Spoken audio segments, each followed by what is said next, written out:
uma das características principais do ser humano é a sua capacidade, curiosidade e necessidade de descobrir coisas. Isso fica ainda mais acentuado, mais vibrante, quando aquilo que queremos descobrir envolve um certo ar de mistério, não é mesmo? Parece que quanto mais misterioso algo é, mais prazeroso é desvendá-lo. Agora, você já parou para pensar que o maior mistério do universo, aliás, de toda a realidade, até fora do universo, não é apenas profundamente misterioso, mas também completamente fora do seu alcance?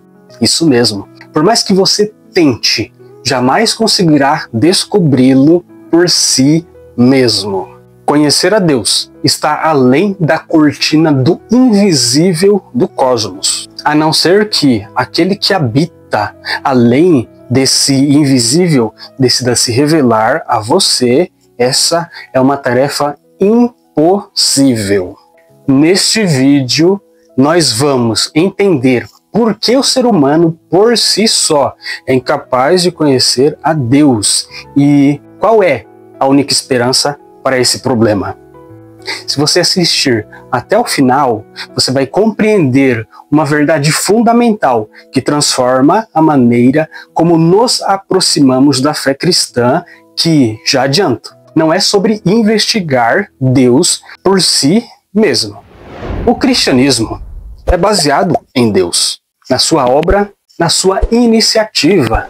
A teologia é o estudo sobre Deus. Mas você já parou para refletir sobre isso? Será que é possível mesmo submeter Deus à experimentação? É possível avaliá-lo, medi-lo, mensurá-lo, testá-lo em laboratório? Imagine que uma formiga decida entender o ser humano. Como ela faria isso? Será que conseguiria reduzir o homem ao seu tamanho, colocá-lo num formigueiro e estudá-lo? Da mesma forma que é impossível para uma formiga compreender o ser humano, é infinitamente mais impossível para nós, seres humanos, compreendermos a Deus por nossa própria capacidade. Aliás, se a distância entre uma formiga e um ser humano é gigantesca, essa distância entre o homem e Deus é infinitamente maior. Uma formiga pode sair do seu formigueiro e se deparar com um ser humano face a face. Pode morar dentro da casa do ser humano. Pode se alimentar dos restos dos alimentos deste ser humano. Frequentar os mesmos ambientes a vida toda. E ainda assim, jamais aquela formiga compreenderá exatamente o que é aquele ser humano. Já o ser humano, por sua vez, sequer vê Deus face a face, tornando esse abismo de compreensão ainda mais intransponível. E aqui surge uma pergunta que é essencial. Se o cristianismo gira em torno de Deus, como podemos então conhecê-lo? Será que devemos então criar um Deus à nossa imagem e semelhança, moldado conforme nossos desejos e limitações? Não. Há apenas uma solução possível. O homem, por si mesmo, não tem a capacidade de conhecer a Deus. Isso é devido à imensurável distância que os separa. Esse conhecimento não é fruto, portanto, de descobertas, investigações, estudos ou reflexões humanas. O verdadeiro conhecimento de Deus só é possível porque Ele tomou a iniciativa de se revelar. Entendendo isto, segundo o cristianismo, todo o entendimento sobre Deus que não esteja de acordo com o que Ele mesmo revelou de si mesmo pode seguramente ser descartado, rejeitado. O cristianismo existe e gira em torno da revelação de Deus, não da imaginação que o ser humano faz dele. Agora que entendemos que é necessário que Deus se revele, vamos abordar esta revelação. que se dá de duas formas, de forma geral e de forma especial. A revelação geral ou comum está disponível a todos os homens, em todos os tempos e em todos os lugares. Ela é transmitida através da criação, pela natureza, pela história e pelo próprio ser humano. Essas são as chamadas impressões digitais de Deus no universo. Ele criou o universo e, ao fazê-lo, deixou as suas impressões digitais nele. Por meio da revelação geral, é possível perceber que existe um Criador e que ele é poderoso. Mas essa percepção, por si só, é insuficiente para a salvação, devido à queda e o pecado no homem, que cegou e distorceu todo o entendimento e intelecto de todo o ser humano. Portanto, mesmo reconhecendo, olhando para a criação, que exista um Criador, exista Deus, a revelação geral não nos diz, por exemplo, quem de fato Ele é, o que Ele deseja de nós, como reconciliarmos com Ele, como relacionarmos com Ele. A revelação geral não diz nada sobre isso. A segunda é a revelação especial, ou chamada de particular. Ela é a comunicação direta de Deus, revelando quem Ele é, a sua vontade e o caminho para a salvação. Ela acontece através das Escrituras Sagradas, a Bíblia, e de forma suprema na pessoa de Cristo, que é a revelação perfeita e exata do ser de Deus. Pessoal, é importante também notar que na revelação geral, aquela que é através da criação, Deus se mostra como autor e sustentador. Na revelação especial, ele se revela também como o Redentor, ou seja, aquele que resolve os problemas do mundo e do homem, do pecado e da queda. Na revelação geral, através da criação, Deus encarregou o homem de dominar, investigar a terra. Podemos então medir os fenômenos naturais, estudá-los, criar novas obras a partir deles.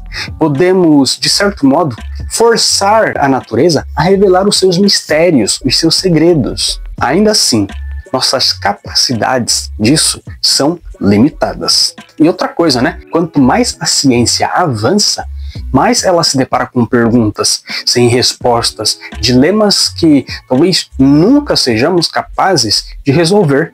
Se temos limitações profundas até para compreender a criação, imagine quão maior é a nossa limitação diante do próprio Criador. Portanto, conhecer a Deus não é uma conquista humana, é um presente da graça divina. Deus falou, Deus se revelou. Se quisermos realmente entender o cristianismo e Deus, e não apenas criar ideias próprias sobre Deus, precisamos começar por aqui. Deus falou, Deus se revelou, e é a partir dessa revelação que tudo o mais se constrói. E se Deus realmente falou, se Ele rompeu esse abismo e este silêncio infinito que nos separava dele, se Ele se fez conhecer, como podemos então desprezar a sua voz? A Bíblia não é apenas um livro, ela é o registro fiel da revelação de Deus ao homem. É a lâmpada que ilumina nossos passos em um mundo mergulhado em sombras. Ela é o fio que nos liga ao céu em meio à confusão das opiniões humanas. Sabe o que é ignorar a Bíblia? É caminhar à beira de um abismo com os olhos vendados e recusar a mão que nos é estendida. Tentar conhecer Deus sem a Bíblia é construir uma fé sobre areia movediça. É uma fé que é feita de desejos, suposições e, consequentemente, ilusões. Deus nos deu a sua palavra. Ele já falou, Ele revelou quem Ele é. o que Ele fez, o que Ele deseja, o que Ele promete e quem nós realmente somos. Então, se queremos conhecer a Deus de verdade, não apenas um Deus inventado pela nossa própria imaginação, se entendemos que nós somos apenas a imagem e semelhança de Deus e não quisermos criar um Deus à nossa imagem e semelhança e desejos e achismos próprios, precisamos ouvir o que Ele mesmo disse de si mesmo. Não faz sentido isso? Aceitar a Bíblia, confiar nela, estudá-la com reverência e amor, é simplesmente abrir os olhos para a realidade. Sem a Bíblia, nós somos viajantes, estamos perdidos e sem um mapa. Já com a Bíblia, somos filhos e guiados pela voz de Deus. É por este motivo que eu te convido a levar a Bíblia a sério, toda ela. Não apenas as partes que agradam, não apenas aquilo que se encaixa nos meus pensamentos, na minha lógica, na minha mente, mas toda a revelação, como Deus a entregou. E é só assim que conheceremos a Deus. Só assim entenderemos a nós mesmos. Só assim veremos o mundo com clareza. Só assim saberemos o que Deus requer de nós e como agradá-lo. Só assim tudo fará sentido. A Bíblia não é apenas uma opção, ela é o caminho da luz para quem deseja de fato conhecer a verdade. Para este vídeo, eu consultei 2 livros: Introdução à Teologia Sistemática, As Maravilhas de Deus. São excelentes livros e eu recomendo que vocês obtenham. Se vocês quiserem aproveitar, o link está na descrição deste vídeo. Você comprando por eles, você ajuda este canal. Pessoal, muito obrigado por ter chegado até aqui comigo. Não se esqueça, se inscreva no meu canal, curta e compartilha este vídeo. Até o próximo vídeo, se assim o Senhor Deus nos permitir. Deus te abençoe.